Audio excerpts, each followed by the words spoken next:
김윤경의 생생경제. 안녕하세요. 김윤경입니다.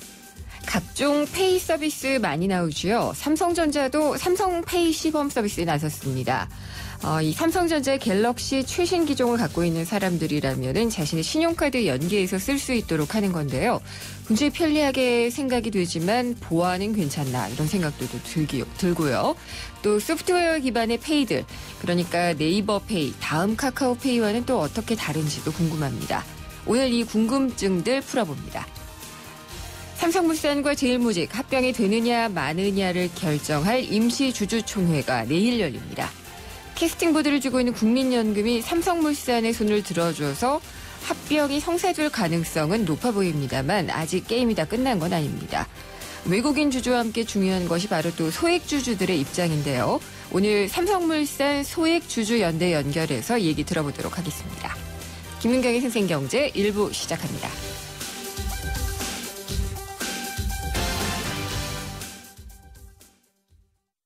여기도 핫딜 저기도 핫딜 어디가 싼 거야? 핫딜 가격 비교 쿠차 핫딜 가격 비교 쿠차 EM 저M 돌지 말고 핫딜 가격 비교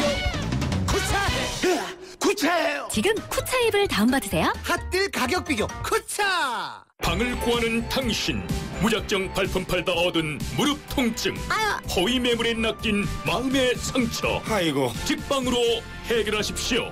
직방에서 미리 보고 알짜만 찾아가자. 방구하는 절대 공식 선직방 후 방문.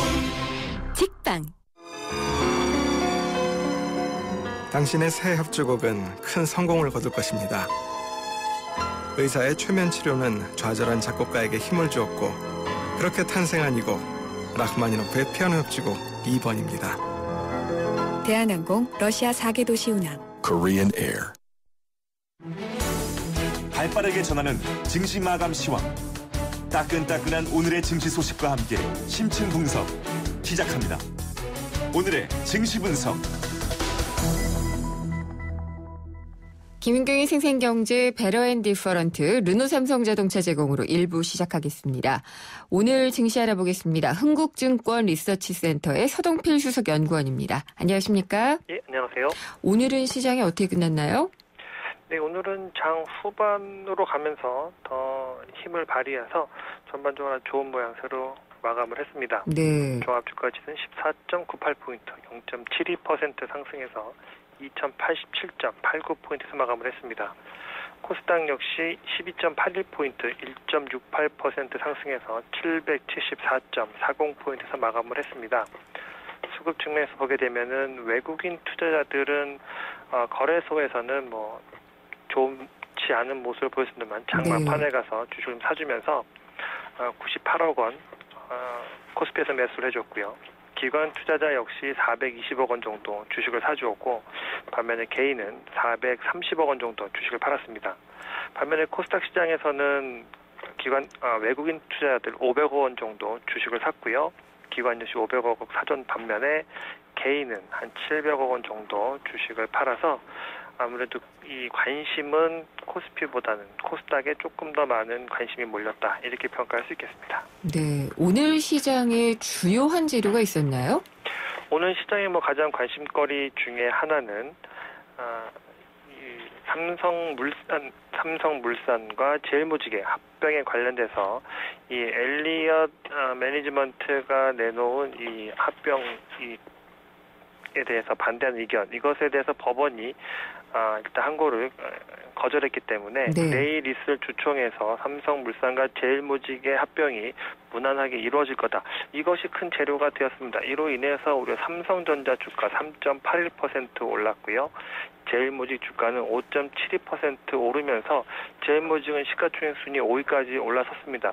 이것들이 지금 아무래도 시장에는 주요한 재료가 되었다, 이렇게 평가할 수 있겠습니다. 네, 어제 쇼크 상태까지 빠졌던 그 대우조선해양 같은 경우에 오늘은 어땠나요? 대우조선해양에 대한 분위기는 여전히 우호적이지 않다라고 볼 수 있겠습니다. 네. 지금 주가상으로 보게 되면은 잠시만 죄송합니다. 네.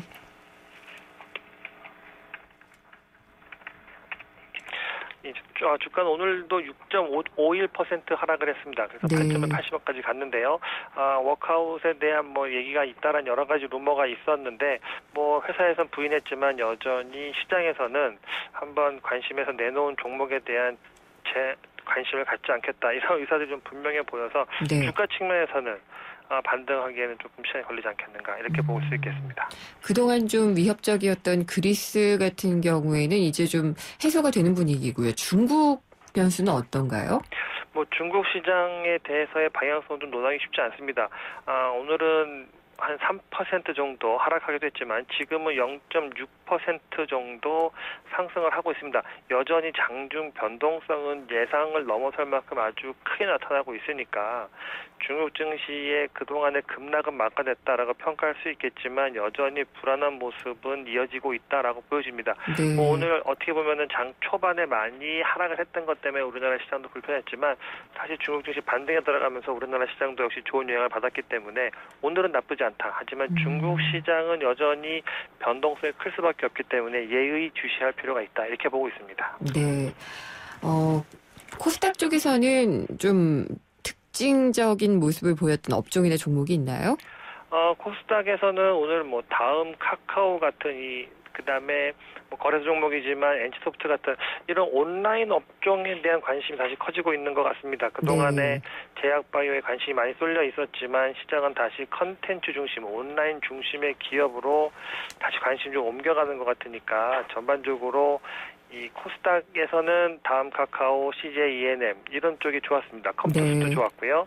하지만 이거를 코스닥이라고 보기보다는 전반적인 시장 관점에 봤을 때는 온라인 또 게임, 소프트웨어 이쪽으로 좀 관심이 올려가는 대표적인 현상이 코스닥에서 나타났다. 이렇게 총평해 볼 수 있겠습니다. 알겠습니다. 말씀 잘 들었습니다. 감사합니다. 예, 감사합니다. 흥국증권 리서치센터의 서정필 수석연구원이었습니다. 오늘 하루 당신이 꼭 알아야 할 경제 뉴스는 중요한 경제 뉴스를 콕콕 집어드립니다. 오늘의 주요 경제 뉴스 살펴보겠습니다. VIP 머니투데이의 배성민 기자입니다. 안녕하십니까? 네, 안녕하십니까? 네, 그리스가 3차 구제금융을 받을 수 있는 그 협상을 끝냈잖아요. 근데 그래서 이제 그리스 내에서 그걸 받아들일 것이냐 말 것이냐를 놓고 좀 분란이 있을 거다 그랬는데 의회가 찬성을 했네요. 예, 그렇습니다. 이제 그리스 정부가 3차 구제금융을 받기 위해서 이제 채권단에 약속한 개혁 법안, 그리스 입장에서는 개혁일지 잘 모르겠지만 아무튼 이 법안이 진통 끝에 의회를 통과했습니다. 네. 그리스 의회가 이제 전날 정부가 제출한 세제와 연금, 재정 분야 개혁 방안 등을 담은 4개 법안을 표결을 통해서 가결시킨 건데요. 법안에 이제 전체 의원 300명 가운데 229명이 찬성했고 64명이 반대했고 6명이 기권했다고 합니다. 집권당이 이제 급진 좌파연합 시리자라고 하는 그곳 30여 명이 법안에 반대는 했지만 제1야당 이제 친민주당 이런 주요 야당들의 찬성으로 법안이 통과를 했는데 치프라스 총리가 이제 총표결에 앞서가지고 협상안에 좀 동의하기 좀 어려웠지만 무질서한 디폴트, 채무 불이행, 유로존 탈퇴 이런 것도 좀 두려웠다. 그리고 엑시트를 선택할 수는 없다. 이러면서 찬성으로 호소하긴 했습니다. 일단 이제 이렇게 됨에 따라서 이제 그리스 정부가 국제 채권단과 본격적인 이제 추가적인 협상에 더 들어갈 수 있게 됐는데, 지난주에 이제 이 그리스 국민투표가 어떻게 될지 관심도 많았었는데 사실 반대로 결론이 났지 않습니까? 그렇죠. 이 그리스 국민투표의 결과가 좀 무색해졌습니다. 아무튼 이제 그리스 정부와 의회가 유로존 이탈, 그리고 독자 화폐 발행 이런 것에 대한 우려를 굉장히 강하게 나타낸 것으로 볼 수 있을 것 같습니다. 배성민 기자는 이 국민투표가 무색해졌다라고 보시는군요. 제 개인적인 의견은 그런데요. 네. 예. 국민투표는 일단 너무나 가혹한 조건으로는 더 이상 구제금융을 받을 수 없다는 입장을 확인한 건 분명한 것 같아요. 예. 근데 어쨌든 다시 받기 위해서 더 감수해야지 될 조건들이 좀 가혹하기는 했던 것 같고 어쨌든 의회를 통과했으니까 좀 안심을 할 수 있을 것 같네요. 국내 금융시장에 대한 불안 같은 요소는 좀 덜어질 것 같습니다. 그리스 국민들이 져야 할 부담은 좀 더 있겠지만은요. 예. 포스코가 어제 이 창사 이래 최대 위기라고 하면서 경영세 신안을 내놨잖아요. 예. 아니 어떻게 포스코가 이런 좀 이미지를 갖게 된 걸까요? 글쎄 말입니다. 포스코 같은 경우라면 뭐 국내 대표적인 뭐 국가대표 기업이라고 해도 손색이 그렇죠. 없는 곳인데요. 뭐 그곳이 이제 계열사를 절반 이상 줄이겠다, 정말 뼈를 깎는 이런 구조조정을 하겠다 이런 내용으로 경영 부실의 고리를 끊겠다는 계획을 내놨는데요. 어제 이제 이 기업 설명회를 열었는데 권오준 포스코 회장이 이런 실적 발표와 더불어서 이런 쇄신안을 이제 발표를 했습니다. 네. 계열사 부실 문제가 본사 이익 감소에 영향을 미치고 있다면서 계열사들을 줄이는 것인데 47개 계열사를 2017년까지 국내 계열사인데 22개로 줄이고 해외 법인도 이제 181개에서 117개로 30% 축소한다고 이렇게 했습니다. 네. 그리고 이제 이런 여러 가지 문제들이 대부분 전임 회장 때 나타난 문제들이라고 보고 뭐 앞으로 잘하겠다 이런 정도의 다짐을 보이는 의지의 표현이라고도 할 수 있는데 네. 사실 근데 포스코 같은 경우에 보면은 이제 이 모든 국민들이 주식을 갖고 있는 국민주 기업이라고도 볼 수 있는데 그만큼 또 주인이 불분명한 측면도 있습니다. 그래서 예. 정권이 바뀔 때마다 회장이 바뀌면서 외풍을 많이 받아왔죠. 그렇죠. 그래서 이제 이런 것도 영향을 주는 것으로 보이는데 아무튼 이제 신규 사업 투자 과정에서 담당자들을 명시하는 투자 실명제를 도입하겠다 이렇게 또 했고요. 과거 부실 투자와 관련된 임원 25명을 퇴임시키겠다고 했습니다. 네. 이제 국민의 신뢰가 흔들리게 된 것에 대해서 깊이 사과하는 그런 내용인데 아무튼 실적도 별로 좋지 않아서요. 지난해 같은 기간과 뭐 2분기를 기준으로 했을 때 매출이 9.1%, 영업이익이 18.2% 줄어든 것으로 이렇게 나타났습니다. 이 굉장히 과감한 정리더라고요. 예, 맞습니다. 예. 그렇게 하면 좀 나아지기는 할까요? 글쎄요, 뭐 아무래도 이제 포스코 자체의 경쟁력이 있다는 것에 대해서는 뭐 이견이 없으니까요. 근데 어떻게 보면 또 그런 부분도 있는 것 같습니다. 포스코가 또 그 철강 자체가 어떻게 보면은 그 이 중국도 많이 생산 설계를 늘리고 뭐 브라질이나 이런 것들도 늘리면서 이런 것들에 대해서 다른 대안을 찾기 위해서 다른 여러 투자를 벌인 건데 그런 것들을 줄인다면 과연 미래의 먹거리가 제대로 또 남아날 수 있을까 이런 거에 대한 의문도 사실 있는 것도 사실이죠. 그렇죠. 철강 중심의 기업이기 때문에 네. 주력 산업 자체가 조금 어려워진다면은 이런 것들이 효과를 내기는 좀 어려울 수도 있고 또 그렇게 하고서 또 선택과 집중을 잘한다면 또 잘 되겠죠. 예, 맞습니다. 포스코 좋은 기업인 건 분명하니까요. 네. 담배값을 올린 뒤에 이게 세금 더 거치고 흡연율은 다시 또 제자리로 가고 뭐 이랬다고 하던데 그러면은 국민 건강을 위해서 한다고 했었는데 성공 못한 건가요? 일단 뭐 최근 몇 개월간을 보면 흡연자들이 흡연율이 줄어든 것만은 분명합니다. 일단 뭐 그런 것들이 골자인 그런 것을 노리고 이 담배값을 올린 것인데 여러 곳에 알아볼 수 있는 결과가 나왔습니다. 일단 이제 현재 성인 남성 기준으로 했을 때 흡연율이 35%인데요. 1년 새 6%포인트 줄었습니다. 네. 복지부가 공식적으로 내놓은 첫 흡연율 조사 결과인데 최근 금연한 사람 3명 중 2사람이 담배값 인상 때문에 담배를 끊었다 이렇게 답을 했습니다. 하지만 이제 담배값 인상 효과가 서서히 사라지고 있는데 아무래도 이제 작년 연말 기준으로 했을 때 이 담배를 많이 사놨다가 이렇게 최근 많이 좀 사는 추세를 좀 줄인다거나 이런 식으로 반응한 사람도 많고 담배 추락 그러니까 뭐 여러 가지 이 업소 같은 곳에 깔리는 그런 담배들이 다시 늘어나고 있는 것을 보이면서 제자리 걸음하고 있고요. 일단 그리고 또 세수 부분을 좀 봐야 될 것 같습니다. 담배값을 그때 올릴 때 이게 과연 국민 건강을 생각하는 거냐 아니면 세수를 생각하는 거냐 이런 것에 대한 의문이 많았었는데요. 실제로 이런 것들이 현실로 드러났습니다. 국세 수입이 굉장히 늘었다고 하는데요. 행정자치부 자료를 보면은 1월 1일 담배값을 인상하면서 1월부터 5월까지 담배 판매로 거둬들인 세금이 지난해 같은 기간보다 8,800억 원 늘었는데 특히 이제 담배 소비세와 지방교육세 같은 지방세 징수액은 오히려 크게 감소하고 국세 쪽으로 많이 이제 늘어난 그런 것을 보였습니다. 중앙정부로 돌아간 거군요. 그렇죠. 예. 담배 소비세 징수액이 지난해 같은 기간에 비해서 15% 줄었고 뭐 지방교육세도 25% 덜 거친 건데 지자체들은 이제 담배값 인상에 따른 세금 증가분이 개별 소비세 등으로 상당수 이제 국고에 귀속된 반면 담배 소비세 등은 이제 판매량 감소 때문에 직접적인 영향을 받아가지고 지방 재정이 많이 취약해졌다 이렇게 많이들 항변하고 있는 상황입니다.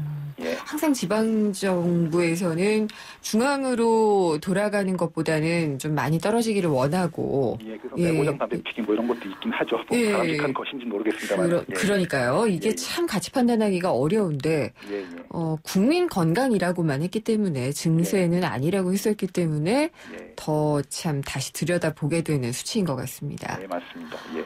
그리고 황우석 교수가 뭐 다시 뉴스에 나오네요. 예. 이번엔 뭐예요? 별로 이렇게 뭐 좋은 내용은 아닌데요. 네. 황우석 교수가 많이 알려졌던 것들이 이제 뭐 줄기세포 이런 쪽으로 많이 연구가 많이 됐었는데 이번에는 이제 복제와 관련된 그런 문제로 소송에 휩쓸린 그런 건식입니다. 뭘 또 복제를 하셨나요? 이번에는 매머드라고 하는 그런 매머드요? 거대 코끼리. 그러니까 뭐 이 빙하 시대에 살던 그런 코끼리 있지 않습니까? 그 코끼리 종류죠. 매머드라고 하는 게 더 정확한 표현일 텐데 동물 복제 기술 양대 산맥으로 불린다고 하는 두 분이 있는데 한 분이 이제 황우석 수암생명공학연구원에 계시는 황우석, 우리가 알고 있는 황우석 교수, 그리고 이제 박세필 제주대 교수라는 분이 계시다고 합니다. 이분들이 이제 매머드 복제 기술을 두고 이제 법적 다툼을 벌이고 있는데 남부지검에서 수사를 하고 있는 그런 내용입니다. 황우석 박사 측이 이제 박세필 교수와 이제 같이 연구하는 분들 3명을 상대로 해서 의뢰한 연구 성과를 내주지 않고 있다는 내용의 고소장을 제출해가지고 수사에 착수했다 이렇게 밝히고 있습니다. 앞서 2012년부터 이제 매머드 복제를 시도해온 황 박사가 복제 배아 생산에 이제 실패를 하면서 국내 연구팀에 이제 매머드 조직을 두고 세포 배양 연구를 의뢰했는데 최근에 박 교수 팀이 이제 매머드 조직의 세포를 되살려 분화시키는 데 성공하면서 이런 소유권, 기술 소유권으로 다툼이 벌어진 겁니다. 근데 이제 그 황 박사 같은 경우에는 그동안 연구를 안 한 것처럼 알려져 있는데 보통 애완동물 같은 것들, 뭐 개라든지 이런 것들 복제하는 데에서는 상당한 성과를 거뒀다고 합니다. 근데 당초 알려졌던 대로 이제 줄기세포 그런 새로운 뭐 생명공학 기술은 아니고 그건 어떻게 보면은 조금 지연 말단적인 그런 부분에 많이 연구가 치우쳐져 있어가지고 좀 실망스러운 것도 사실인데 황우석 교수가 뭐 이제 주장은 냉동 매머드 조직 소유권이 분명하고 자신이 연구를 의뢰한 것인 만큼 성과도 내 것이다 이렇게 주장을 하고 있다고 합니다. 네, 많이 안타까우신 모양입니다. 예. 네, 잘 들었습니다. 감사합니다. 감사합니다. VIP 머니투데이의 배성민 기자였습니다. 핫한 여름 식혀주는 쉐보레 썸머 페스티벌 크루즈 말리부 올란도 캡티바의 디젤 차량 구매 시 최대 280만 원 할인 또는 스파크 크루즈 말리부 올란도 캡티바 알페온 구매 시 최대 3년 무이자 할부 쉐보레와 함께라면 당신의 여름은 더욱 쿨해진다. 7월 한 달간 전시장 및 홈페이지 참조. Chevrolet, find new roads. 여러분, KT 금호 렌터카가 롯데 렌터카로 바뀌었습니다. 그러니까 개명했네요.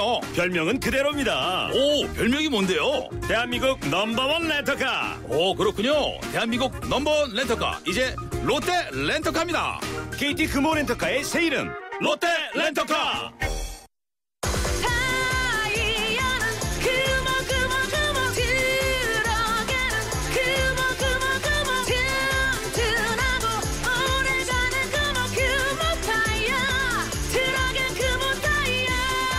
타이어의 히트 상품 매장에서 RA50을 찾으세요. 금호 타이어. 모바일 기기를 가지고 그냥 결제를 할 수 있다. 그럼 신용카드 따로 안 가지고 다녀도 돼서 굉장히 편리할 것 같은데요. 삼성전자가 그런 결제 시스템 삼성페이를 시범 서비스를 시작을 했습니다. 반응도 궁금하고요. 모바일페이 시장에서 자리를 잡을 수 있을지 잠시 후 2부에서 자세히 알아보도록 하겠습니다. 오늘도 생생경제에서 청취자분들을 위해서 선물을 많이 준비를 해놓고 있습니다. 참 쉬운 중국어 문정아 중국어에서 드리는 10만 원 상당의 온라인 수강권 준비가 돼 있고요. 동대문 디자인 플라자 DDP에서 열리고 있는 앤디 워홀 라이브전 4분이 관람하실 수 있도록 관람권을 한 분당 4장을 드리고요. 365일 신나는 도심 속 꿈의 놀이터 일산 원마운트에서 드리는 워터파크 티켓 2매를 보내드립니다. 생생경제에 대한 의견을 문자로 보내주신 분들이 대상이 됩니다. 짧은 문자는 50원, 긴 문자는 100원이 부과가 되고요. 휴대전화 우물정의 0945번, 우물정의 0945번으로 의견 보내주시면은요, 저희가 몇 분 추첨해서 선물을 보내드리도록 하겠습니다. 생생경제 1부 함께 하셨고요. 잠시 후 광고 듣고 돌아오겠습니다.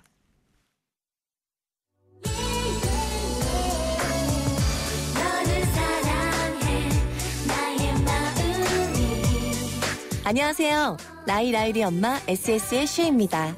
팬들과 함께하는 음악의 무대에 못지않게 일상이 가득한 인생의 무대에서도 열정과 진심이 가장 중요한 것 같아요. 24시간 열정과 진심으로 채운 음악, 뉴스, 시사 프로그램까지 94.5MHz YTN 라디오는 가장 감동적인 삶의 무대입니다.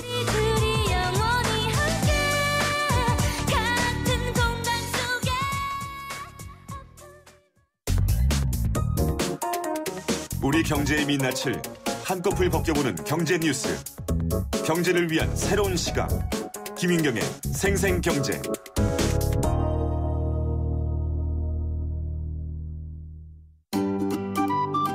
YTN 생생경제와 한국전파진흥협회가 함께하는 2015 프로젝트 집앤잡 제1탄 최고의 복지는 안정적인 주거다. 2015년 우리네가 살고 있는 집의 모습을 직접 찾아갔습니다.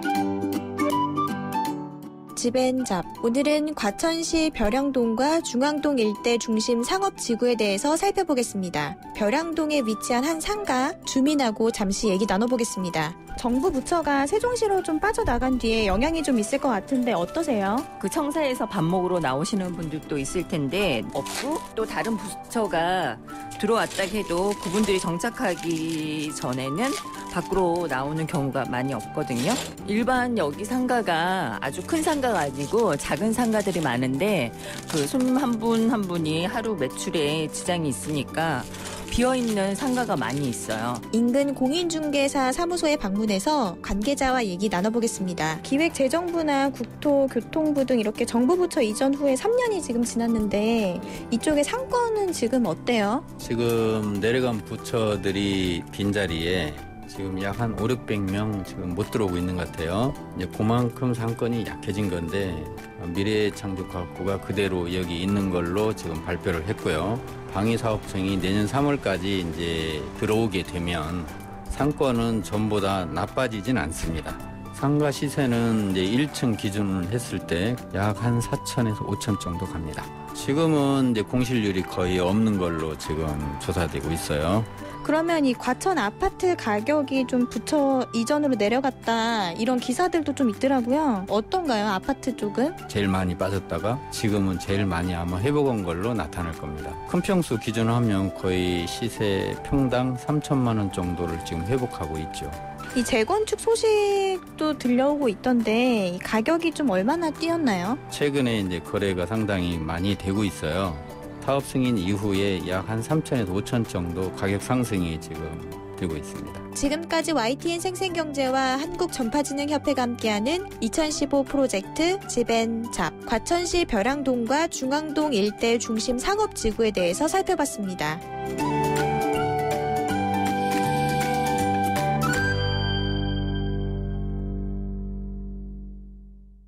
자연이 선물한 갈색 솔잎에 옛 어머니의 지혜가 더해지면 들리세요? 잠든 생기를 깨우는 갈색 솔잎의 놀라운 능력. 매일 생기로워져요. 첫 피부처럼. 한율 윤려원액. 한국 타이어가 전하는 여름 소식. 다음 중 불쾌지수가 가장 높은 건? 땡볕더위, 짜증나는 모기, 휴갓길 차고장. 올여름 T스테이션에 오시면 타이어, 배터리, 엔진오일, 냉각수 등 10가지나 꼼꼼하게 체크해드려요. 이런 게 바로 스마트케어. T스테이션. 여러분, KT 금호 렌터카가 롯데 렌터카로 바뀌었습니다. 그러니까 개명했네요. 별명은 그대로입니다. 오, 별명이 뭔데요? 대한민국 넘버원 렌터카. 오, 그렇군요. 대한민국 넘버원 렌터카, 이제 롯데 렌터카입니다. KT 금호 렌터카의 새 이름, 롯데 렌터카. 여기도 핫딜 저기도 핫딜 어디가 싼 거야? 핫딜 가격 비교 쿠차 핫딜 가격 비교 쿠차 이앱 저앱 돌지 말고 핫딜 가격 비교 쿠차해요. 지금 쿠차 앱을 다운받으세요. 핫딜 가격 비교 쿠차. 살맛 나는 경제, 내 삶인 경제. 바로 김은경의 생생경제입니다. 네, 오늘의 인터뷰는 시범 서비스 시작한 삼성페이 전망을 알아보겠습니다. 김은경의 생생경제 2부 함께하고 계십니다. 삼성전자가 애플페이에 대응하기 위해서 내놓은 모바일 결제 야심작이 바로 삼성페이입니다. 시범 서비스를 시작했는데요. 이제 모바일 결제 시장이 본격적으로 열리는 걸까요? 한경닷컴의 김민성 기자와 함께 자세하게 얘기 나눠보도록 하겠습니다. 김민성 기자, 안녕하십니까? 네, 안녕하세요. 네. 이 삼성페이 시범 서비스는 어떤 분들을 대상으로 언제까지 실시가 되나요?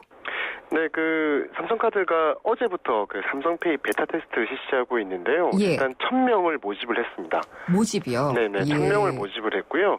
이분들은 단 어떤 게 있어야 되냐면 갤럭시 S6나 갤럭시 S6 삼성전자가 내놓은 최신 휴대폰이죠. 그리고 그렇군요. 본인 명의의 삼성카드, 그러니까 두 가지가 이름이 맞아야 됩니다. 이런 분들을 1,000명을 모집을 해서 지금 정식 출시하기 전까지 약 보름여간 테스트를 실시하게 됩니다. 아, 그래요? 그러면은 사용할 수 있는 곳이 많나요? 가맹점? 네, 지금 이 베타 테스터 모집을 서울뿐만 아니라 전국 단위로 실시를 했어요. 네. 그래서 이게 전국 단위로 할 수 있는 이유가 삼성페이라는 것이 저희가 일반 식당이나 어디 가게에 가면 카드를 긁는 결제기가 있지 않습니까? 그렇죠. 그 결제기를 아무런 다른 어떤 보조적인 수단 없이 바로 이 핸드폰만 갖다 대면 결제가 되게 만들어져 있기 때문에 네. 지금 현재 삼성에서 얘기하는 바로는 국내 가맹점의 전체에서 90%에서 그냥 바로 쓸 수 있다라고 얘기를 하고 있어요.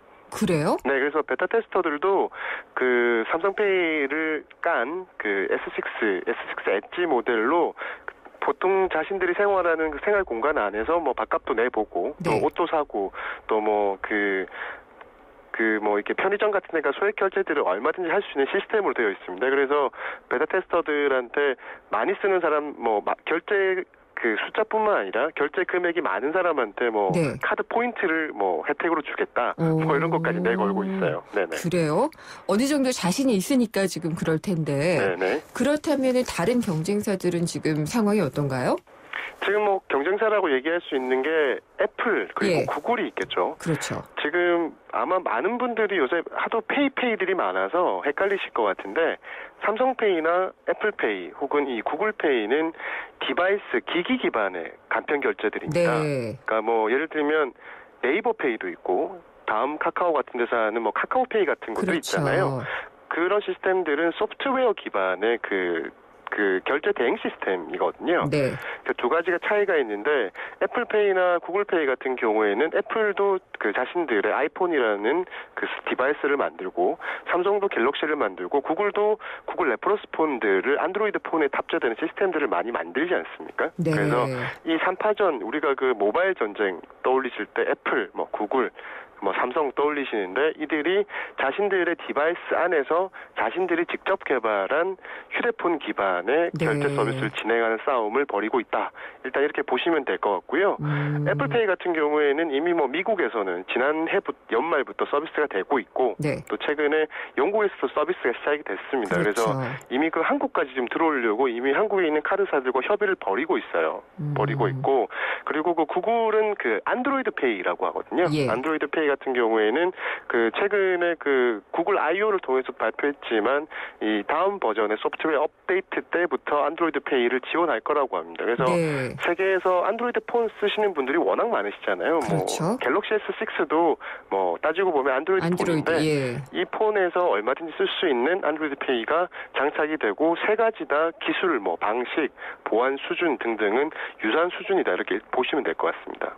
그러면은 안드로이드 계열에서는 구글하고 삼성은 약간의 더 경쟁이 더 심화가 될 수도 있는 거겠네요. 그렇죠. 이게 저희가 핸드폰, 스마트폰을 쓰다 보면 이 안드로이드 페이 혹은 삼성페이 이게 애플리케이션입니다. 저희가 흔히 앱 다운로드 받는다고 하는. 그렇죠. 그래서 안드로이드 페이 같은 경우에도 구글 앱 스토어를 우리가 구글 플레이라고 하잖아요. 구글 플레이에서 다운로드 받아 쓸 수 있고 삼성페이 같은 경우에는 지금 좀 삼성이 내부적인 고민을 하고 있습니다. 이거를 구글 플레이에 올려야 되나 아니면 삼성도 삼성 앱스라는 자체 앱스토어가 있거든요. 여기에만 올려야 되냐 고민을 하고 있습니다. 이렇게 삼성 같은 경우에는 고민이 좀 되는 이유가 삼성페이라는 게 갤럭시 S6 그리고 갤럭시 S6 엣지 지금 두 모델밖에 쓸 수가 없어요. 그러니까 삼성 앱스토어에만 올려도 S6 사용자들은 어차피 쓸 수가 있겠죠. 삼성밖에 없기 때문에 그렇게 해야 되는 거 아닌가 좀 고민을 하고 있는 것 같습니다. 아까 설명을 잘 해주셨는데 그러니까 이 삼성페이나 애플페이, 구글페이는 네이버페이나 카카오페이와는 실제적으로는 경쟁을 하지 않는다는 말씀이시죠? 그렇죠. 근데 이게 변수가 하나입니다. 뭐죠? 뭐냐면 지금 저희가 최근에 삼성페이 기사들을 보시는 거는 오프라인 결제입니다. 가맹점 결제. 네. 그래서 그냥 그 식당 같은 데 가셔가지고 핸드폰을 대서 결제하는 건데. 기존에 신용카드 쓴 것처럼요. 그렇죠. 예. 근데 지금 이 페이들이, 기기 기반 페이들이 온라인 결제를 지원하려고 다들 준비를 하고 있어요. 쉽게 얘기하면 애플페이 같은 경우에는 이미 온라인 결제를 진행하고 있습니다.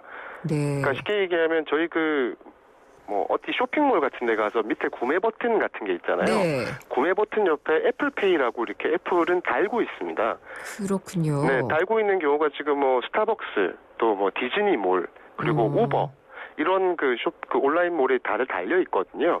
이게 만약에 이런 결제 시스템들이 온라인으로 들어가서 탑재되기 시작하면 네이버페이나 다음 카카오페이 같은 것과 이제 경쟁을 해야 되는 시스템이 되는 겁니다. 그렇게 되겠네요. 그렇죠. 이게 아시겠지만 이 페이들이라는 게 이 삼성이든 네이버든 구글이든 애플이든 저희가 흔히 얘기하는 피지 사업을 하는 거거든요. 결제 대행이라는 사업을 하는 건데 그 결제를 기기 기반에서 하는 것이냐, 아니면 인터넷 홈페이지나 혹은 모바일 웹사이트, 온라인 쇼핑몰에서 하는 것이냐에 따라서 얼마든지 또 다시 경쟁해야 되는 분위기는 일어날 거예요. 네. 그래서 지금 네이버페이나 다음에 카카오페이 같은 경우는 단순하게 물건값을 지불하는 것뿐만 아니라 은행들과도 이제 제휴를 맺어서 그 금액을 송금을 한다거나 그 기반 금액으로 뭘 대신 살 수 있다라고나 하는 약간의 은행 대행 업무 서비스까지 하고 있어요. 그러면 정말 무한 경쟁이 되겠는데요? 그렇죠. 무한 경쟁이 되는 겁니다. 그래서 지금 삼성페이가 지금 출연하는 게 국내에서는 일단 디바이스 기반, 기기 기반의 페이가 처음 이제 나오는 거거든요. 네. 애플페이 같은 경우에도 한국에 들어오려면 한국의 신용카드사 등과 또 협의를 맺어야 들어올 수 있는 거기 때문에 아직은 들어오지 못하고 있지만 처음 이제 이루어지는 거라서 아마 좀 더 시간이 지나면 수많은 페이들이 이 오프라인 공간뿐만 아니라 온라인 공간에서도 각축전을 벌이지 않을까라는 생각이 듭니다. 네. 김민성 기자 삼성페이 직접 써보셨죠? 네네, 써봤습니다. 어때요? 써보니까요? 저는 3가지 정도로 요약이 가능할 것 같아요. 일단은 되게 빨랐습니다. 빨리. 네, 생각보다 빠르다. 그리고 대단히 편리하다, 편하다. 그리고 재밌었어요. 써보는 것 자체가. 호기심이 많아서 그래요, 그건. 네, 재밌었습니다. 개인적으로는. 그러면은 신용카드는 지금 삼성카드만 되는 거잖아요. 시범 서비스 때는. 이게 베타 테스트를 삼성카드사 중심으로 모집을 해서 삼성카드가 되는 건데 실제적으로는 다른 카드도 등록이 됩니다. 그래요? 네네. 지금 그 이유가 뭐냐면 삼성페이에 참여한 제휴를 맺은 국내 카드사가 삼성카드만 있는 게 아니라 신한카드, KB국민, 현대, 롯데, NH농협, BC, 우리, 시티, 하나카드 10군데가 넘거든요. 네. 그래서 이게 실제 서비스가 이제 9월 정도 혹은 8월이 될 수도 있어요. 지금이 유동적인데 실제 서비스가 이루어지기 시작하면 그때는 본인이 가지고 있는 이 10개사 카드 중에 어떤 카드도 상관없습니다. 신용카드도 되고요. 등록만 해놓으면 되는 거예요? 네, 체크카드도 됩니다. 네네. 삼성페이를 쓰겠다라는 것만 등록을 해놓으면 되는 거군요. 네, 등록 절차를 조금 알고 계시면 좋을 것 같은데요.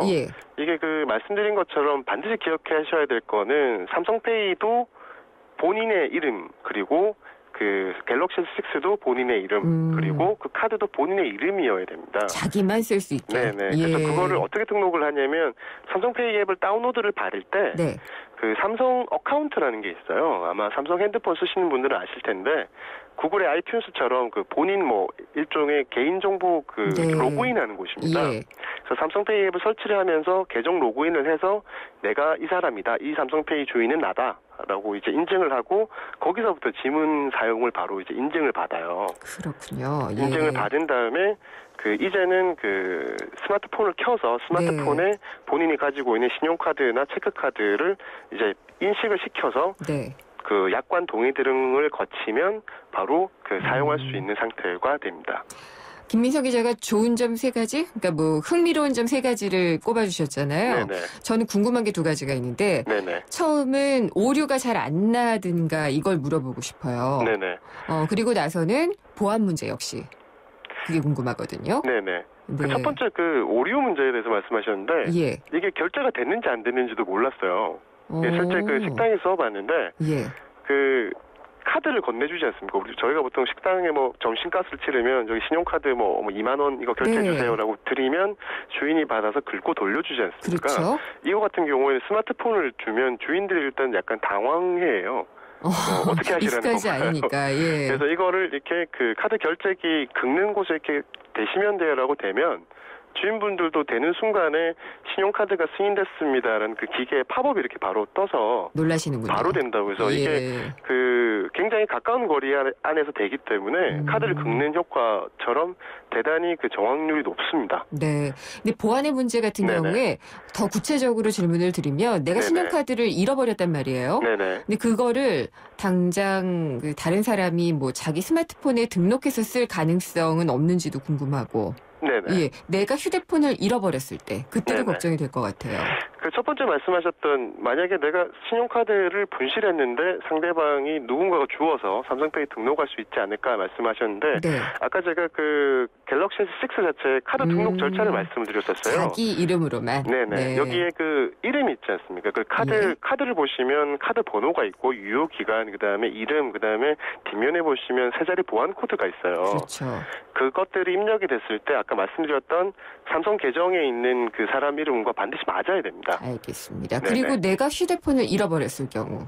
내가 잃어버리게 되면 그 아이폰에도 왜 나의 아이폰 찾기 이런 거 있잖아요. 네. 삼성 폰에도 내 디바이스 찾기라는 기능이 있는데 바로 디바이스 찾기를 켜서 그 디바이스 자체가 비활성화되게 할 수도 있고 아예 그 상태에서 정보를 지워버리게 할 수도 있고요. 네. 그리고 아예 잠금 장치가 안 움직이게 여러 가지 옵션들이 있습니다. 그래서 굳이 분실을 하신다고 해도 네. 실물 카드를 뭐 다시 취소해야 된다거나 이런 그런 일은 경우는 하시지 없다. 않으셔도 됩니다.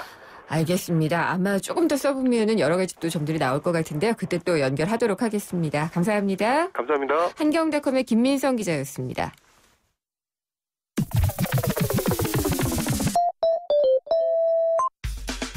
내게 꼭 맞는 일자리 어디 없을까? 취준생도 재취업자도 엄선된 일자리 정보가 한 곳에 라디오 인크루팅. 네, 취업을 원하시는 분에게는 모두에게 도움이 되는 코너입니다. 라디오 인크루팅, 인크루트의 서미영 상무님 전화 연결돼 있습니다. 안녕하십니까? 안녕하세요. 네. 더위에 또 이 취업 준비하느라 지친 분들도 꽤 많을 것 같아요. 그렇죠. 네. 예. 특히나 이제 대학생들 뭐 가을에 졸업하고 그런 분들도 있잖아요. 네네네. 그래서 올해 대학생들이 일하고 싶은 기업 어디를 꼽았나 이런 점도 좀 궁금하네요. 네네. 지난 10일 인크루트가 2015년 대학생이 꼽은 가장 일하고 싶은 기업에 대해서 발표를 했는데요. 네. 이 조사가 지난 2004년부터 올해로 12년째 이어지는 전통이 있는 조사이고요. 네. 매해 1,000명 이상의 대학생들을 대상으로 실시되는 조사이고 대학생들의 변화되는 기업 이미지를 확인하고 그해 신입공채 시장에서의 입사 지원 경쟁률도 예상해 볼 수 있다는 점에서 좀 의미가 있는데요. 네. 올해 1위 기업, 그리고 상위에 랭크된 기업들 궁금하시죠? 궁금해요. 네, 빨리 말씀해 주세요. 네, 올해 대학생이 가장 일하고 싶어하는 기업 1위에는 모두에게 친숙한 검색 포털 네이버가 꼽혔는데요. 네이버는 지난해 조사에서도 전체 순위 8위권에 머물렀던 기업인데요. 네. 상위에 있긴 했지만 그간 1위에 등급된 바는 없었어요. 그러니까 이 약진의 이유가 그래요? 네, 다들 궁금해하시더라고요. 예. 네네. 그러니까 아시는 것처럼 대중적으로 이용을 많이 하는 서비스이다 보니고 또 기업 문화도 젊고 재미있는 것처럼 알고 계시는 것 같아요. 그래서 실제 이 기업을 선택한 대학생들에게 이유를 좀 물어봤더니 즐겁게 일할 수 있는 기업 문화. 네, 이게 보상이나 뭐 이런 것보다 훨씬 더 많은 이유가 되고 있는 것 같습니다. 그래요? 그래서 특유의 기업 문화를 바탕으로 온라인 서비스 업종에 대한 대학생들의 높은 관심이 좀 더해지고 있다. 이제 이런 것들을 저희가 판단해 볼 수 있는 결과인 것 같아요. 그러면 작년에 1위는 어디였어요? 대한항공이었습니다. 올해는 몇인가요? 네, 제가 순서대로 좀 말씀을 드려볼게요. 네. 2위부터는 국민건강보험공단, 아모레퍼시픽, 예. 네, 현대자동차, 네. 국민연금공단이 순서대로 5위권을 형성했고요. 이어서 의외죠. 삼성전자, 그리고 시데이제일제당, 예. 아시아나항공이 공동 6위에 올랐고요. 네. 끝으로 대한항공과 국민은행이 각각 9위, 10위로 이름을 올렸습니다. 혹시 작년하고 이 10위권 내 변동이 매우 심한가요? 그렇죠. 뭐 아시는 것처럼 대한항공이 전년도 1위였다가 예. 올해 기업 이미지가 고용 브랜드에 즉시 연결된 사례로 기록될 것 같은데요. 갔다가 뭐 올해는 맞고 그러면 어떡해요? 예. 네, 뭐 개선이 되겠죠. 그래서 네. 올해는 9위에 이제 랭킹이 된 거고요. 12년째 지속해온 이 조사에 최근 3년간 경향이 굉장히 흥미로운데요. 네. 무엇보다 저는 10년 동안 이 조사에서 아성을 지킨 기업은 삼성전자입니다. 근데 이 기업이 전년도에 2위에 머물렀고 올해는 공동 6위까지 갔다는 점을 우리는 눈여겨볼 필요가 있는데요. 네. 네, 뭐 최근 경영 구조의 변화라든지 그리고 대학생들에게 이 기업의 문화가 인지되는 내용이 어쨌든 최근의 트렌드와 조금 이제 늘리는 것을 저희가 예상해 볼 수 있겠죠. 네. 그리고 두 번째는요, 미국의 채용 시장처럼 그러니까 네이버나 CJ 등 IT나 컨텐츠 기업의 시대가 열리고 있다는 것을 저희가 추정해 볼 수 있습니다. 네. 네, 그것이 이제 올해 이제 1위의 순서까지 그 변경한 배경이 아닐까 싶고요. CJ도 마찬가지고요. 그리고 세 번째가 준마 시대의 태평양, 즉 아모레퍼시픽의 도약인데요. 네. 아모레퍼시픽이 랭킹에 들어오기 시작한 게 최근 3년의 이제 경향인데 올해는 3위권까지 올라왔습니다. 그리고 네 번째는 아까 말씀드렸던 것처럼 이런 기업의 이미지가 단순히 기업의 이미지에만 그치지 않고 채용 시장에서 입사 지원율, 즉 고용 브랜드까지 지금 즉시 연결되고 있는 사례, 대한항공의 추락도 저희가 이제 볼 수 있을 것 같고요. 그리고 다섯 번째가요. 저는 올해 이 결과가 굉장히 특이했는데 공기업의 두각 이렇게 얘기를 해볼 수 있을 것 같은데요. 이 기업들이 저도 지금 질문을 드리고 싶었는데 원래 이렇게 상위권에 있었어요?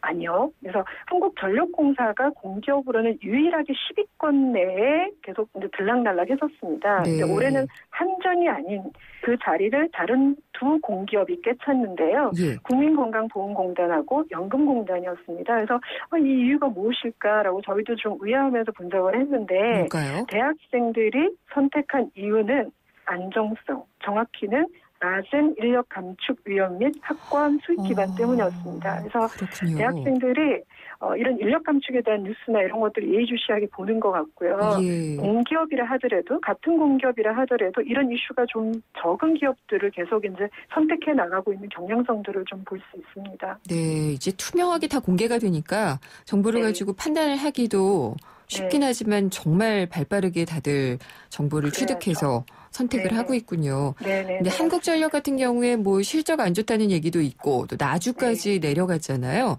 이런 게 영향을 미치지 않았을까 이런 생각도 좀. 뭐 지역 이동이나 이런 것들이 공기업 선택에 굉장히 영향을 많이 미치고 있는 것 같고요. 그러니까 이게 단순히 이제 소비자 브랜드에 그치지 않고 그러니까 가고 싶은 기업에까지 이제 영향을 미치고 있고 그리고 제가 이 방송을 통해서 구직자가 기업을 선택하는 기준에 있어서 옛날과 굉장히 다른 트렌드들이 나타나고 있다라고 말씀드렸던 것 중에 하나가 기업 문화, 근무 환경 이런 것들을 말씀을 드렸는데 굉장히 이제 자유롭고 존중되고 이런 그 분위기들을 구직자들이 이제 찾아 나서고 있다는 것이 이 결과에 계속 반영이 되고 있는 것 같습니다. 혹시 인크루트에서 이제 취업한 분들을 대상으로 또 기업 문화가 실제로 어떤가 이런 것도 조사하시나요? 저희가 제가 지금 오늘 공개할 수 있는 데이터들은 좀 준비가 안 되어 있는데요. 그러니까 뭐 GWP나 이런 데서 그런 자료들을 지금 계속 내고 있는데, 그러니까 우리가 알고 있는 이미지하고 그 기업의 실제 근무자들의 그러니까 이미지가 경험이 정확하게 일치하는 것도 있고 그렇지 않은 것들도 있거든요. 그래서 여쭤봤어요. 네네네. 그래서 이런 것들을 알려주는 서비스들도 최근에 온라인상에서 열려지고 있는 것 같습니다. 그렇군요. 역시 정보의 시대고 또 내가 행복할 수 있는 곳에서 일하고 싶다라는 그런 생각들이 깊어지고 있는 것 같네요. 오늘 말씀 잘 들었습니다. 감사합니다. 감사합니다. 인크루트의 서미영 상무였습니다. 희망은 빛나는 미래죠. 희망은 잊었던 나의 꿈. 희망은 활기찬 노후지. 희망은 행복한 저 기은쌤과 함께 희망을 노래해요. 희망을 채우는 평생은행 IBK 기업은행. 왜 뉴트리라이트 더블엑스는 DNA 건강까지 생각할까요? 매일 유해산소가 우리 몸의 DNA를 공격하기 때문이죠. 비타민과 무기질, 식물 영양소를 담은 더블엑스. 항산화를 통해 DNA 건강까지 생각합니다. 81년 식물 영양소 전문가. 건강기능식품 광고입니다. 사장님, 우리도 화상회의 되면 좋겠어요. 전자결제도요. 회사 메일도요. 우리같이 작은 회사가 그걸 어떻게 다 해? 올레 비즈메카가 있잖아요. 중소기업에 필요한 IT 솔루션을 부담 없이 간편하게. 올레 비즈메카. 문의 080-2580-007. 올레. 카누 아이스 아메리카노, 카누 아이스 라떼, 카누 아이스 카푸치노. 얼음과 카누 싱글샷만 있으면 여름에도 카누를 다양하게. 카누라면 어떻게 즐겨도 맛있으니까. 세상에서 가장 쿨한 카페 카누. 된다 안심이 된다. KB가족이 된다. 당신의 안심과 당신의 희망을 위해 LIG 손해보험이 KB금융그룹의 가족이 됩니다. LIG 손해보험의 새 이름 KB손해보험. 김은경의 생생경제 2부 포스코와 함께했습니다. 4시 뉴스 듣고요. 3부에서는 삼성물산의 소액주주 인터넷 카페 회원을 연결해서 삼성물산과 제일모직 합병에 대한 의견 들어보도록 하겠습니다.